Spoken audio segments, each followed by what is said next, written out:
అనగనగా ఒక పచ్చని అడవిలో పక్షులన్నీ కలిసిమెలిసి ఉండేవి. ఒకరోజు చింటూ పిచ్చుకకు ఒక ఆలోచన వచ్చింది.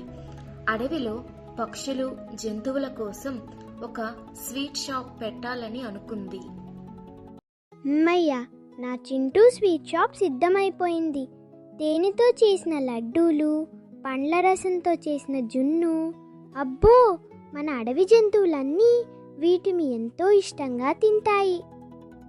చింటూ షాప్లో రద్దీని చూసి పక్కనే ఉన్న రాము కాకికి అసూయ కలిగింది.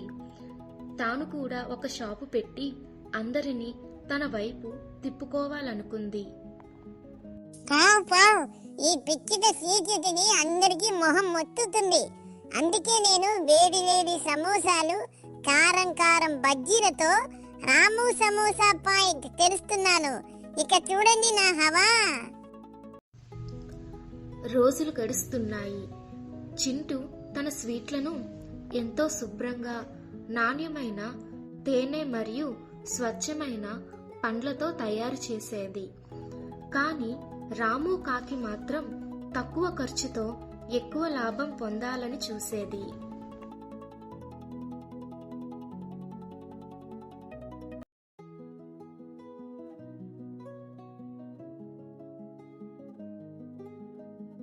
చింటూ, నీ తేనె లడ్డూలు అదిరిపోయాయి. మళ్ళీ 2 ప్యాక్ చెయ్యి. ఓయ్ బన్నీ, ఆ స్వీట్ తింటే పళ్ళు పాలైపోతాయి. ఇట్రా, నా వేడి సమోసా తిను. కారం పుడుతుంది, ఉత్సాహం వస్తుంది.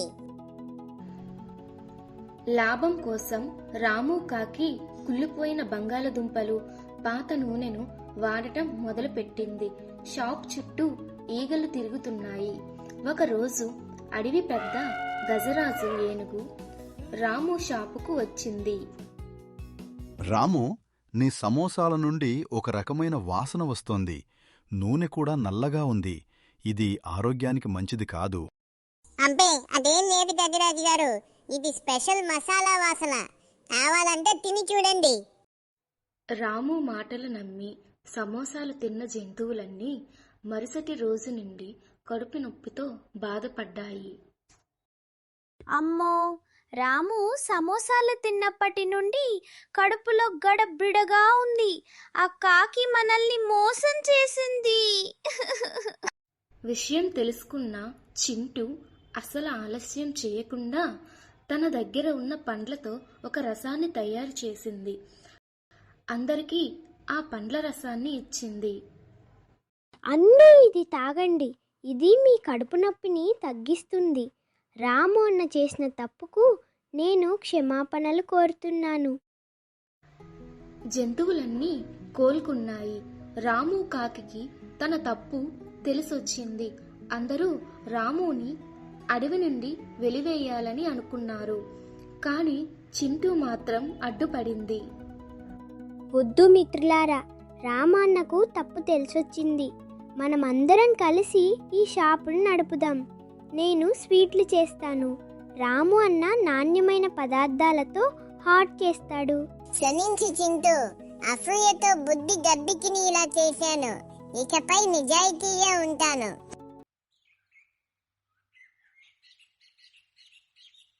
చింటూ తన స్వీట్లను కేవలం రుచిగానే కాకుండా ఆరోగ్యంగా కూడా తయారు చేయాలనుకుంది.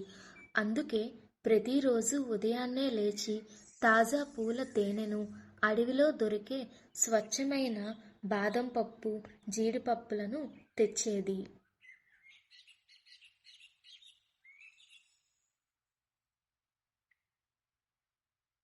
తేనె చుక్కల జల్లులో తీయని లడ్డూలు చేద్దామా? అడవి జంతువుల ఆకలి తీర్చి ఆనందాన్ని పంచుదామా?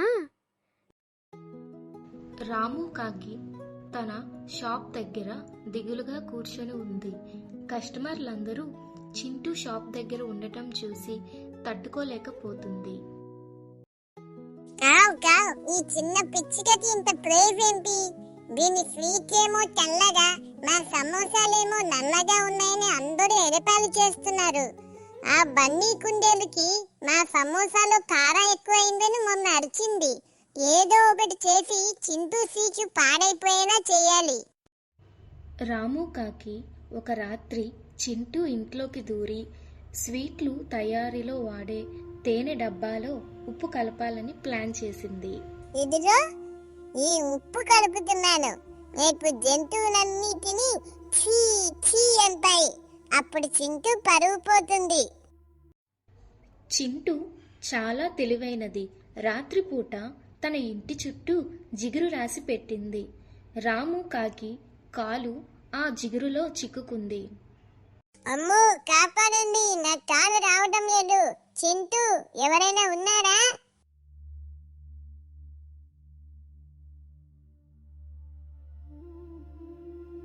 రామన్న, ఈ సమయంలో ఇక్కడ ఏం చేస్తున్నావు? నా తేనెలో ఏదో కలపడానికి వచ్చావా? అది లేదు చింటూ, గాలికి నీ డబ్బా పడిపోతుంటే సర్దడానికి వచ్చాను. అన్నా, నువ్వు అబద్ధం చెప్తున్నావని నాకు తెలుసు, కానీ నేను నీ మీద కోప్పడను. నీకు సమోసాలు బాగా చేయటం రాకపోతే నన్ను అడుగు, నేను నేర్పిస్తాను. కానీ ఇలా ఇతరుల పని పాడు చేయకు.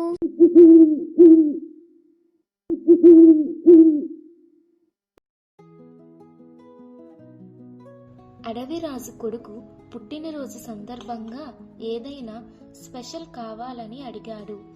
రాము కాకి దీన్ని ఒక అవకాశంగా తీసుకుంది. మహారావా, నేను ప్రపంచంలోనే అతిపెద్ద సమోసా చేస్తాను. అది తింటే మీరు మళ్ళీ మళ్ళీ అడుగుతారు. మహారాజా, నేను అమృతం లాంటి జున్ను స్వీట్ చేస్తాను. ఈరోజు పోటీ జరుగుతుంది. ఎవరి వంటకం బాగుంటే వారే అడవిలో నెంబర్ 1 షెఫ్. రాము కాకి హడావిడిలో సమోసా లోపల సరిగ్గా ఉడికించలేదు.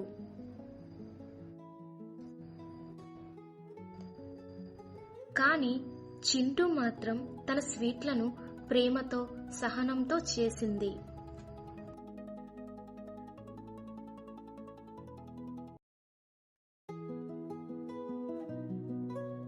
ఛీ, ఇది లోపల పచ్చిగా ఉంది. నా పళ్ళు నొప్పి పుడుతున్నాయి. వావ్, ఇది అద్భుతం. ఇంత రుచికరమైన స్వీట్ నేను ఎప్పుడూ తినలేదు. రాము కాకి ఆ క్షణమే అర్థమైంది. అసూయతో పనిచేస్తే ఫలితం ఉండదని చివరకు తాను చేసిన తప్పులను ఒప్పుకుంది. చింటూ దగ్గర శిష్యుడిగా చేరాలని నిర్ణయించుకుంది. చింటూ, నన్ను క్షమించు. నీ స్వీట్ షాప్ లో నాకు చిన్న పని ఇస్తావా? నేను కూడా నీలాగే నిజాయితీగా పనిచేయడం నేర్చుకుంటాను. తప్పకుండా అన్నా, మనమిద్దరం కలిసి పిచ్చుకాకి మల్టీ కుషన్ షాప్ పెడదాం. ఒకరోజు వేరే అడవి నుండి విదేశీ పక్షులు విందుకు వచ్చాయి. అవి చాలా రుచిని కోరుకునే పక్షులు. వాటికి నచ్చితేనే ఆ షాప్కి మంచి పేరు వస్తుంది. మేము ప్రపంచమంతా తిరిగాము, ఎన్నో రకాల తిండ్లు తిన్నాము. ఈ చిన్న అడవిలో పిచ్చుక, కాకి చేసే వంటకాల్లో అంత రుచి ఉంటుందా? చింటూ, నాకు వణుకు పుడుతోంది. ఒకవేళ నీటికి నా సమోసా నచ్చకపోతే మన షాప్ మూసేయాల్సి వస్తుందేమో. భయం వద్దు అన్నా, మనం మన పని మీద నమ్మకంతో చేద్దాం. నువ్వు వేడి వేడి మసాలా వడలు చెయ్యి, నేను వాటికి కాంబినేషన్గా చల్లని మామిడి పండ్ల రసం ఇస్తాను. షాప్లో రద్దీ పెరిగింది. ఎక్కువ పక్షులు షాప్కి రావడం మొదలుపెట్టాయి. రాము కాకి గరిటె తిప్పుతూ చెమటలు కక్కుతుంది. అయ్యో, నా వల్ల కావడం లేదు. ఈ వేడి, ఈ రద్దీ నేను చేయలేను. అన్నా, కళ్ళు మూసుకుని మన అడవి స్నేహితుల ముఖాలు గుర్తు తెచ్చుకో. మనం చేసే వంటకం వారి ఆకలి తీరుస్తుందని ఆలోచించు. అలసట మాయమైపోతుంది. విదేశీ పక్షులు వడలను మామిడి రసంతో కలిపి రుచి చూశాయి. అడవి అంతా నిశ్శబ్దంగా ఉంది. అందరూ వాటి తీర్పు కోసం ఎదురు చూస్తున్నారు. అద్భుతం! ఎక్సలెంట్!